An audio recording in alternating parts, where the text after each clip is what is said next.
Seek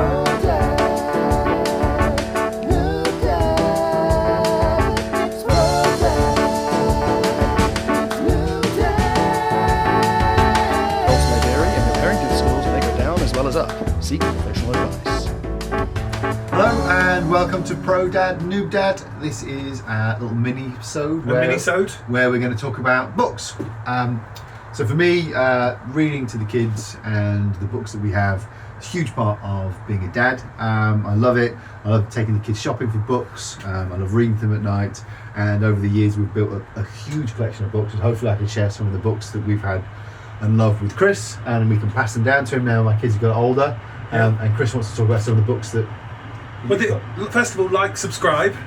Sorry, yeah, like, subscribe. Subscribe. Yeah, like, subscribe. So this is primarily prompted by me saying to you, Joel, got a confirmed baby. Yes, not dead. Scanned, good. Yeah. I bought some books that I'm going to read to the kids. Yeah. And you said, what books did you buy? Yeah. And I explained what books I bought, and you just laughed, and that was kind of it. So we're going to demonstrate some of those books that I thought was appropriate for kind of 0 to 1. Yeah, 0 to 1 effectively. Yeah. So we're gonna do a dual screen approach today. Very very high tech. So do you want to go with your first book? I've got 3 here that I bought, so I'm going to just do one, and then we'll do one from you. Oh, okay, that sounds good. You've got a few more than me, but so I've got a few. Yeah, put it on. So this is the first one. This is one of my favourite books ever. Yeah. Thing Explainer. Okay. By Randall Munroe. Okay, I know this guy. Of XKCD fame, where he takes complicated things like the Curiosity rover, Mars. Okay. There's some lovely diagrams. He explains they're them. not kid-friendly pictures. Is my first thought. Yeah. So explains them though using only the most 1,000 used words. Okay. So, Red World Space Car, the Curiosity instead rover, of Mars rover. You're not sure on this? That feels counterproductive. Like my kids know what Mars is. Right. So, but it depends how old the kids are. I mean, we're talking 0 to 1 here. I mean, if it's 0 to 1, then I think they're just like fluffy pictures. Just like fluffy pictures. Yeah. So when you say these aren't kid-friendly drawings, well, what are we saying? Well, I mean, I think if you're looking at like a traditional kind of kids book, you've got like bright bold colours and squishy bits, and so this is obviously a very well worn. Yeah. So this is our family favourite. This is the Three Little Pigs. Three Little Pigs. I mean, we all know the story of the Three Little Pigs. Probably some of us better than others. But these kind of touchy-feel books, these are massive. So the kids really like these because as they're reading them, they can look at the bright pictures and they can scratch and touch, and the wall's got a fairy tale. So you'd recommend this kind of thing for what, 0 to 1, or a little bit later? Yeah, you'll be like, I mean, like you're not going to be reading to a 0. No. Kid. I mean, like that's just they're not. Am I really going to 0 to 6 months? Really nothing. You can read to it, but you're effectively reading to you. Yeah, a little bit. Yeah. Right. Okay. Yeah. Yeah, very good. By 6 months, I mean they can probably. They're still very basic human beings at that point. So, quick review of this. You're much better off doing music and songs and things. Okay. So this book. Thing Explainer. We're talking. They've got to know the concepts first. The problem with this book, right, I think, is that you're teaching them the wrong things, right? So if you say Red World as opposed to Mars, well then that's not teaching them correctly, is it? So I think this is a fun gimmick for an adult. I don't think this is a kid's book. Right. Okay. So that's out. Yeah. Okay. Until they're a bit older. We'll put that away. And I think then so we've done Three Little Pigs. Yeah. So Three Little Pigs, and then which kind of leads on to the That's Not My Books. Okay. So That's Not My Books are a staple for like a 1-year-old, and you will we've read these thousands of times. And so this is a series of books. Yeah. So these are really collectible. So that's what we like about them. So I think we've got let's see inside. We've got sort of 20 of these. So That's Not My Fox. This is a Tooth Fairy. Okay, so it started before you've even opened the book. The story has started. Yeah, absolutely. Yeah. And then on this page, That's Also Not My Fox. Its back is too soft. And you'll go on, and there's lots of examples of why something isn't your fox. But the last page. Okay, I feel like I have to get a video of the last page. That's my fox. Its tail is so fluffy. Right. Yeah, and so there's That's Not My Fox. That's Not My bee. And there's That's Not My car. That's Not My snowman. That's Not My. What's your favourite? That's Not My. That was Fox. It's Fox, yeah. So that's the thing. But we've got lots of these, and these are great because you can go to W.H. Smith's and pick one of these up for £2 or £3, and so if you take your kids shopping, it's like a little treat. I think we've got 20 of these on our shelf at home. Right. And they're great, and we read them all the time with the young kids. Okay, so I'm going to try you on another one I've got. Okay. It can't be worse. Can it? Well, let's find out. So, so this one, Kevin Crossley Holland's Noel Smith's Tales of Odin, Thor and Loki. Okay. Right. Again, I'm thinking 8-9-year-old maybe. 8 to 9. Yeah. Because it had like drawings in, right? Okay. Black and white, which have they got little furry drawings of Vikings helmets? They're not necessarily furry, but you know, they're nice. And they're all about like. Read me a paragraph. Okay. Doesn't matter which. A random paragraph. Okay. It's quite nice. This one over here. Loki just raised his orange eyebrows and laughed in Heimdall's face. "What's his name?" asked Heimdall. "Sleipnir. When he's full grown, he'll be the fastest horse in the 9 worlds." Actually, this gets quite racy, this story. Does it? I think I've actually answered my own question here. Yeah, I think so, yeah. Okay. I mean, those names are a little bit of a mouthful, aren't they? Yeah. Yeah. Again, maybe like 9-10 for me. Okay. Yeah. So you would think, you presented that to any of your kids now, none of them would be into it? No. Okay. Sorry. This is why you're here. So this is my... Before you start, I need to get this on camera. So this is my 2-year-old daughter's favourite book of all time. So we only got this one recently, but it's been read a lot, and and it's wonderful. So this is called Playtime Teddy. Right. And this little guy is Playtime Teddy. I can see why it's the favourite. And she when she was very young, so when she was kind of 1, she just thinks it's alive. So she hugs it and kisses it and waves with your hand in it. Absolutely. Yeah. Okay, but what happens when your hand goes out of it? You have to put the book away somewhere she can't find it. She's kind of got it now. She sticks her own hand in it, but for a time it was a bit like a Father Christmas kind of tooth fairy thing of like, we can't let her know that it's not a real teddy. Okay, so what's the actual plot of this? Okay, so Playtime Teddy, different page, different things. So on the first page, Playtime Teddy has lots of friends. He'd like to have one more. If you'd like to be his pal, shake his furry paw. Can I do that? Yeah, absolutely. Yeah. And then he points to things he's like. So go on. That's this is not going to be a mini-sode. This is just a Playtime Teddy episode.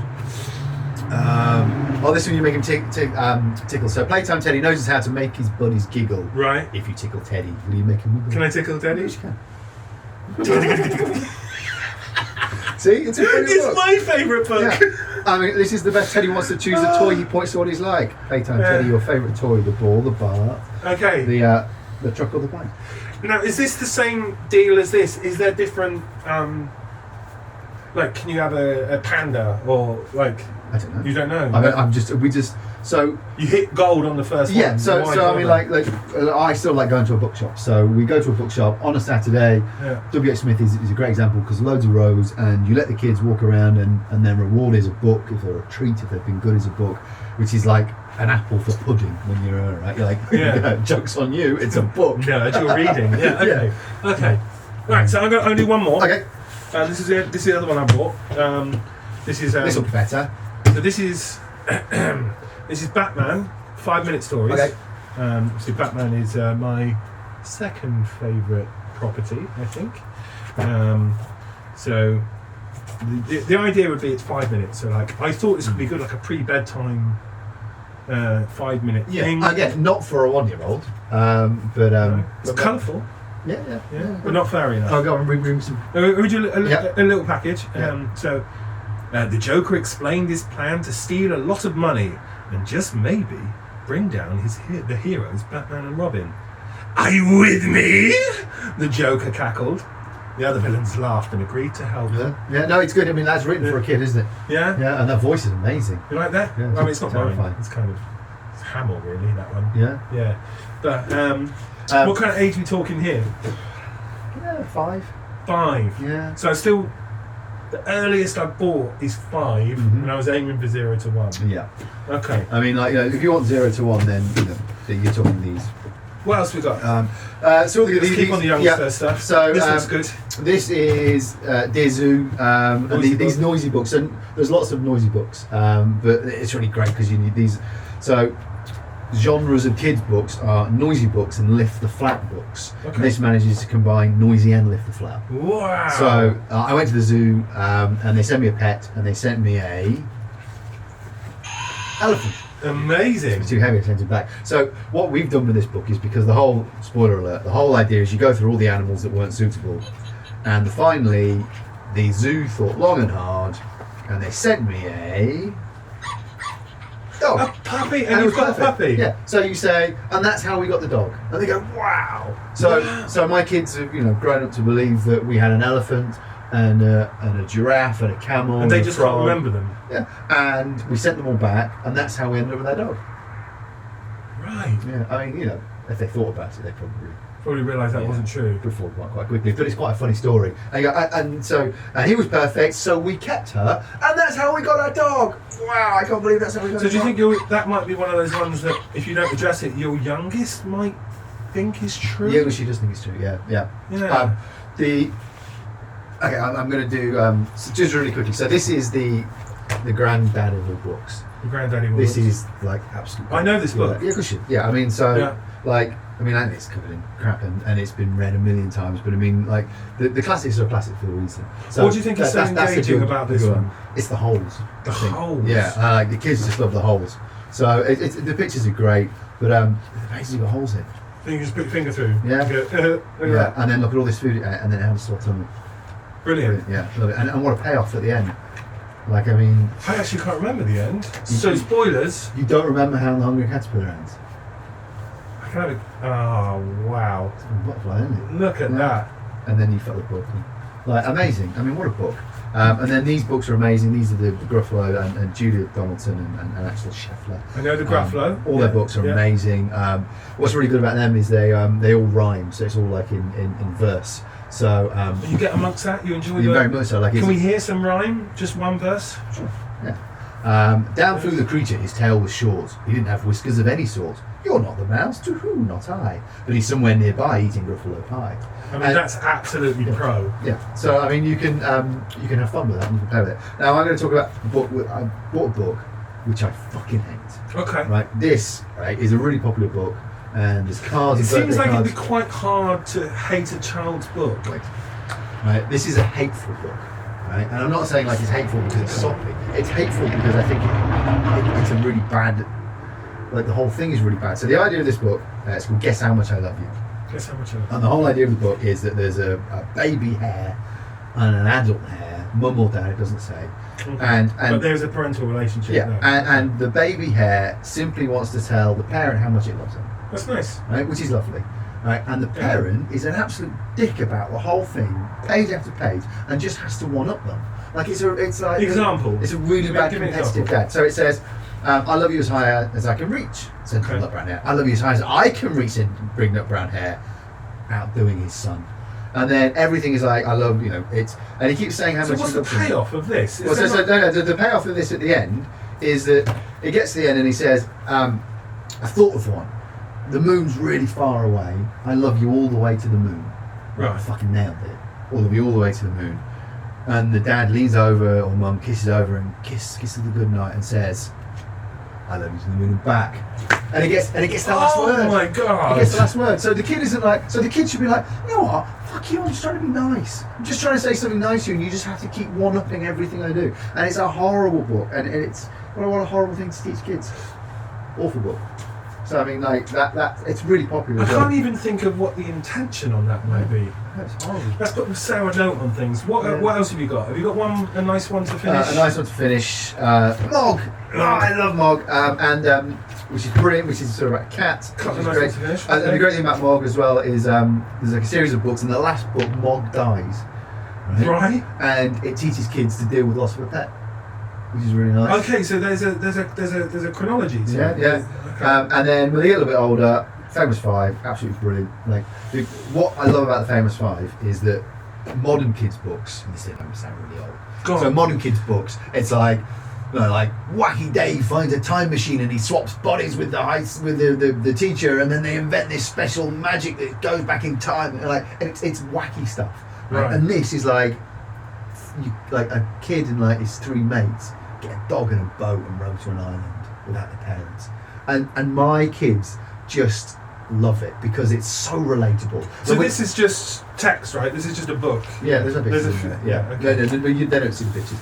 And we do a couple of chapters every night for bedtime, and they're hooked. They're properly hooked. These are brilliant books, and they're brilliant because they're relatable. My kids are sitting there going, "Oh my god, I can't imagine like how exciting it would be to go and find an old castle and go down to the dungeon and realise there were smugglers there and have to hide from them." It's real stuff that they can imagine doing and would love to do. Like they get their bikes and they go for picnics across the thing, and they find smugglers and a robbery going on, and like a plane dropping packages and things. So what age did you start these on?